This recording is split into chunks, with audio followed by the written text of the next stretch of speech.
آج ہم لوگ راستے روک کر کبھی کوئی پروگرام کرتے ہیں اور اپنی دکانوں کو سڑک تک ہم نے پھیلایا ہوتا ہے، اور اس طرح کے کئی امور ہیں جن سے گزرنے والوں کو تکلیف ہوتی ہے۔ نبی پاک صلی اللہ علیہ وسلم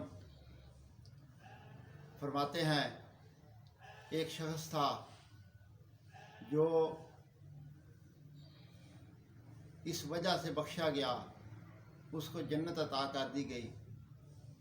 اس نے راستے میں ایک درخت کی ٹہنی لٹکی ہوئی تھی، اس نے اس ٹہنی کو ہٹا دیا، اس کے بدلے میں اللہ نے اس کو جنت عطا فرما دی۔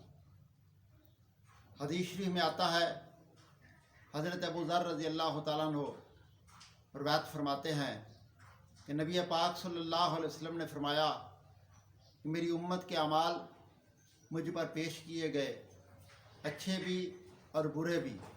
فرمایا اچھے اعمال میں سب سے اچھا عمل جو تھا وہ تھا لوگوں کے راستے کی تکلیف کو دور کرنا، اور برا عمل تھا مسجد میں تھوکنا۔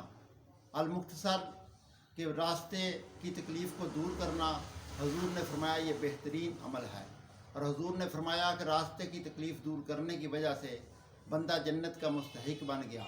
گزارش یہ ہے کہ ہمیں چاہیے کہ ہم بھی لوگوں کو راستے کھلے دیں، راستے میں لوگوں کو کوئی تکلیف نہ دیں، راستے کی رکاوٹیں جو ہیں وہ نہ پیدا کریں، بلکہ راستے میں گزرنے والوں کے لیے آسانی پیدا کریں۔